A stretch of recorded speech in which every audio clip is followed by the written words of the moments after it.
ജിദ്ദയിലെ വെസ്റ്റേൺ ഹജ്ജ് ടെർമിനലിൽ നടന്നുവരുന്ന ഇസ്ലാമിക് ആർട്സ് ബിനാലെ സമാപിച്ചു. ലോക പ്രശസ്ത ക്യൂറേറ്ററും ചിത്രകാരനുമായ ബോസ് കൃഷ്ണമാചാരി വിശിഷ്ട അതിഥിയായി സമാപന ദിവസം പങ്കെടുത്തു.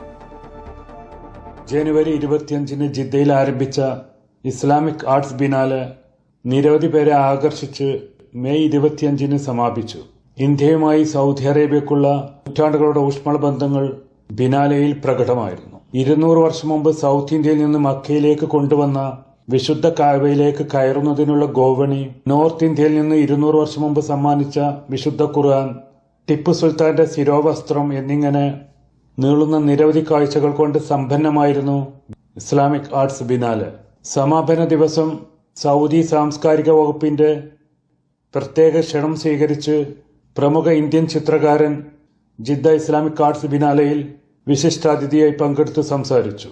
വളരെ മനോഹരമായി പ്രൊഫഷണൽ രീതിയിലാണ് ഇസ്ലാമിക് ആർട്സ് ബിനാലെ ജിദ്ദയിൽ സംഘടിപ്പിച്ചതെന്ന് അദ്ദേഹം അമൃത ന്യൂസിനോട് പറഞ്ഞു. സൗദിയിൽ വരുന്നത് ഇത് രണ്ടാമത്തെ ഇൻവിറ്റേഷൻ. ഇവിടെ ജിദ്ദയിൽ നടക്കുന്ന ഇസ്ലാമിക് ആർട്ട് ബിനാലയുടെ ഭാഗമായിട്ട് കൊച്ചി ബിനാലയെ കുറിച്ച് സംസാരിക്കാൻ വേണ്ടിയിട്ടാണ് വന്നത്. വളരെ മനോഹരമായിട്ട് നടത്തിയിട്ടുള്ളൊരു പരിപാടിയാണ് ഇവിടുത്തെ ബിനാലെ. ഇവിടെ നടന്നിട്ടുള്ള ബിനാലയിൽ വളരെയധികം പ്രാധാന്യമുള്ള ലോകത്തിൽ പ്രധാനപ്പെട്ട ഇസ്ലാമിക് റിലേറ്റഡ് ആയിട്ടുള്ള ഹിസ്റ്റോറിക്കൽ പ്രധാനപ്പെട്ട ഒബ്ജക്റ്റുകളുടെ, ഖുറാനുകളുടെ വളരെ പ്രധാനപ്പെട്ട വർക്കുകളാണ് 34 ഇൻസ്റ്റിറ്റ്യൂഷനുകളുമായിട്ട് ബന്ധപ്പെട്ടിട്ട് അവർ കൊണ്ടുവന്നിട്ടുള്ളത്. സൗദി അറേബ്യ ലോകത്ത് ഏറ്റവും കൂടുതൽ കൾച്ചറൽ ഇൻവെസ്റ്റ്മെന്റ് ചെയ്യുന്ന രാജ്യമാണെന്നും അദ്ദേഹം വ്യക്തമാക്കി.